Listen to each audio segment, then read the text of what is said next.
Oke, halo semua. Ketemu lagi di mata kuliah Manajemen Keuangan 1. Di minggu keempat ini kita akan membahas lebih dalam mengenai modal kerja, pengendalian modal kerja. Yang pertama akan kita bahas adalah jenis-jenis pendanaan. Jenis-jenis pendanaan itu ada 3. Yang pertama ada pendanaan spontan, ada pendanaan sementara, dan ada pendanaan permanen. Pendanaan spontan itu apa sih? Pendanaan spontan itu biasanya muncul secara alami atau secara spontan dari operasi bisnis sehari-hari. Biasanya hutang dagang dan hutang-hutang jangka pendek. Lalu ada pendanaan sementara. Pendanaan sementara ini biasanya manajemen harus melakukan perjanjian formal untuk memperolehnya gitu ya. Biasanya berupa market kredit atau hutang jangka pendek dari bank atau lembaga keuangan lainnya. Nah, ada juga yang terakhir pendanaan permanen. Pendanaan permanen ini biasanya pinjaman jangka menengah atau jangka panjang seperti obligasi, saham gitu ya, dan ekuitas biasa. Sumber-sumber ini harus dipertimbangkan permanen. Kenapa disebut permanen? Karena pembiayaannya itu jangka waktunya lebih lama daripada kewajiban lancar. Lalu kita akan bahas mengenai operating and cash conversion cycles atau siklus operasi dan siklus konversi kas. Untuk apa sih kita mengetahui siklus operasi dan siklus konversi kas? Tujuan utamanya itu untuk mengetahui efisiensi modal kerja. Seberapa efisien sih modal kerja itu digunakan oleh perusahaan. Nah, siklus operasi yang pertama digunakan untuk mengukur periode waktu dari tanggal item persediaan dibeli sampai perusahaan mengumpulkan kas dari penjualannya. Nah, jika perusahaan menjual secara kredit, tanggal ini adalah saat piutang dagang dikumpulkan. Jadi maksudnya gini, misalnya perusahaan A membeli bahan baku gitu ya untuk membuat suatu produk di bulan Oktober ini, membeli bahan baku ya. Nah, lalu diproses menjadi barang jadi, dijual, lalu uangnya diterima oleh perusahaan. Nah, dari mulai bahan baku tersebut dibeli sampai kasnya diterima, nah itu disebut siklus operasi ya. Jadi keseluruhan siklus operasional. Nah, untuk mengetahuinya ada rumusnya, yaitu periode konversi persediaan. Periode konversi persediaan itu adalah dari mulai bahan baku dibeli sampai bahan baku tersebut diolah menjadi barang jadi, sampai barang tersebut menjadi barang jadi, ya.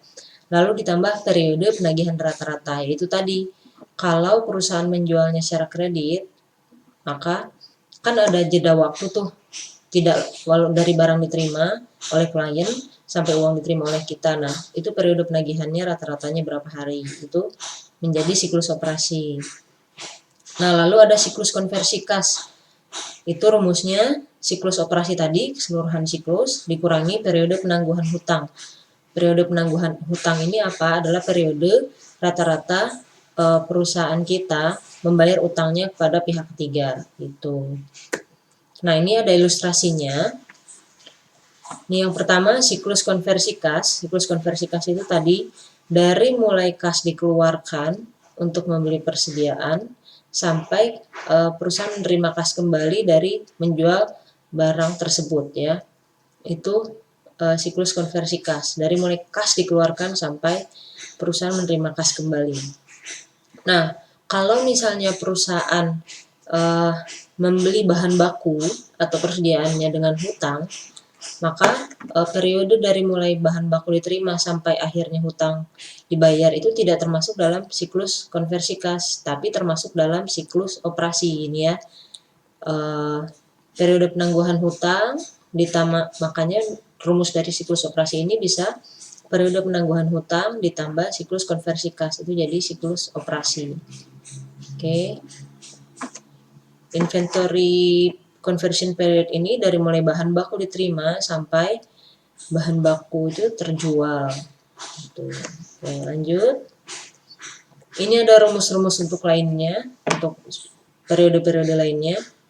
Yang pertama tadi CCC atau Cash Conversion Cycle tadi sudah dibahas.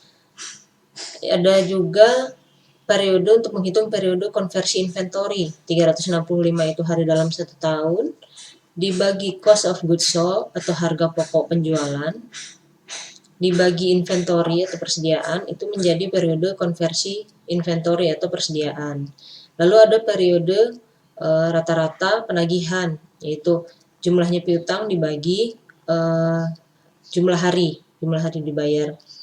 Nah, lalu ada periode penangguhan hutang 365 atau hari dalam 1 tahun dibagi harga pokok penjualan dibagi jumlah hutangnya tersebut gitu ya. Ini rumus-rumusnya biasa dipakai, tapi yang paling sering dipakai adalah siklus konversi kas dan siklus operasi. Itu rumus-rumus untuk mengetahui seberapa efisien modal kerja itu digunakan oleh perusahaan.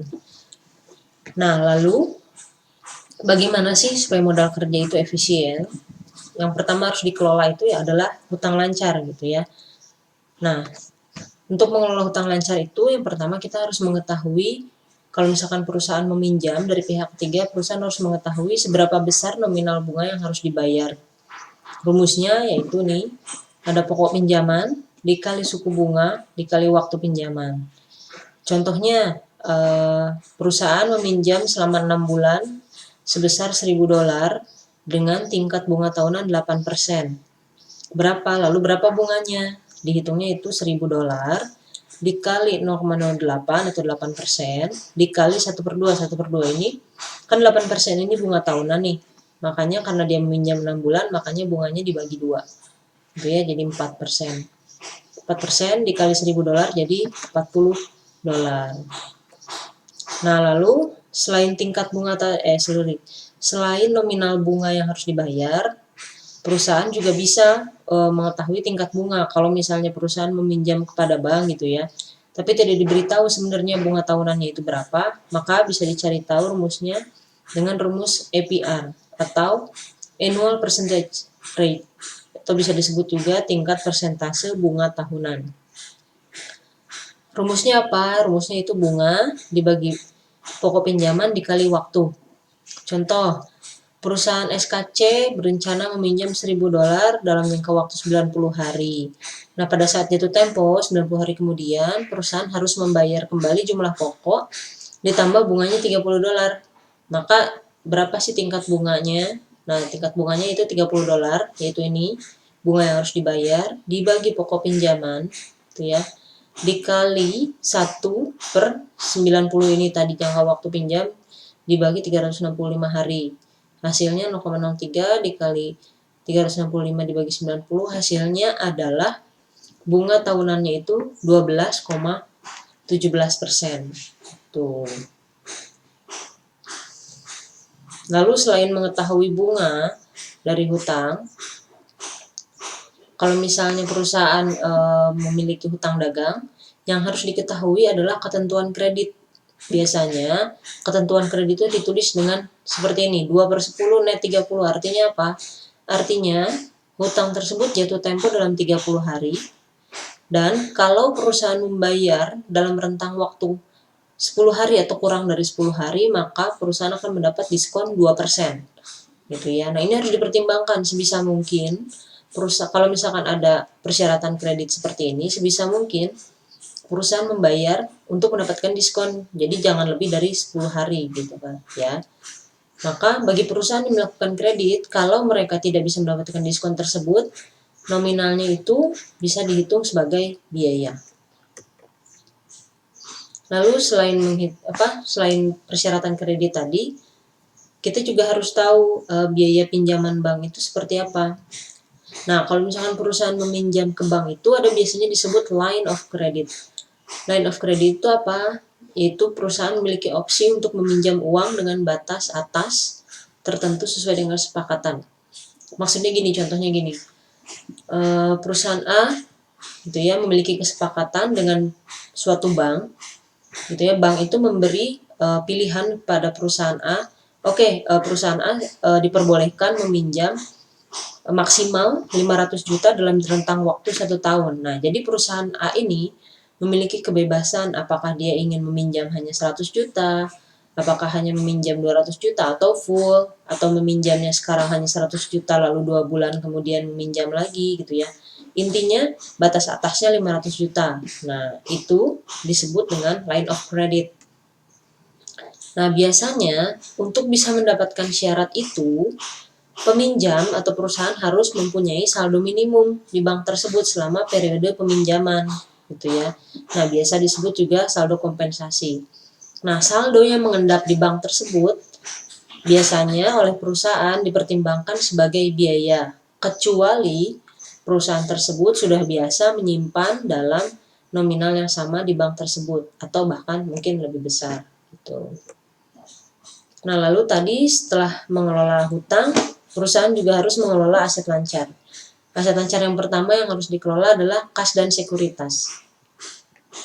Dalam mengelola kas dan sekuritas ini, perusahaan tuh harus mempertahankan saldo kas yang cukup untuk memenuhi kebutuhan perusahaan. Jadi jangan sampai perusahaan itu kekurangan kas gitu ya, karena itu bahaya sekali.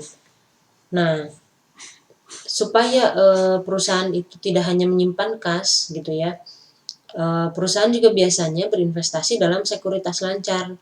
Sekuritas lancar yang bisa dengan cepat dan mudah dikonversi menjadi uang tunai kalau perusahaan sewaktu-waktu membutuhkan uang. Jadi bukan sekuritas yang sulit untuk dikonversi. Supaya apa? Supaya perusahaan mendapatkan return, supaya perusahaan mendapatkan bunga. Jadi tidak hanya didiamkan di bank menjadi kas gitu ya.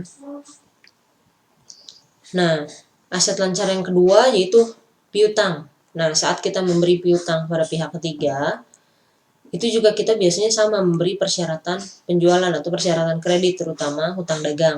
Sama kayak tadi kita hutang gitu ya, ada persyaratan kredit gitu ya, seperti ini sama 2/10, biasanya net per 30 gitu ya. Supaya apa? Supaya pelanggan membayar dalam jangka waktu membayar dalam waktu yang lebih cepat gitu ya, jangka waktu yang lebih cepat. Lalu yang harus dipertimbangkan saat kita memberi piutang pada pihak ketiga juga kualitas pelanggan. Karena apa? Karena kalau kualitas pelanggannya itu jelek atau misalnya mereka sering nunggak, mereka tidak membayar bahkan gitu ya. Karena kalau misalkan seperti itu, perusahaan itu akan menanggung banyak biaya. Biaya apa saja? Yang pertama itu peningkatan biaya investigasi kredit, biaya gagal bayar, dan juga biaya penagihan.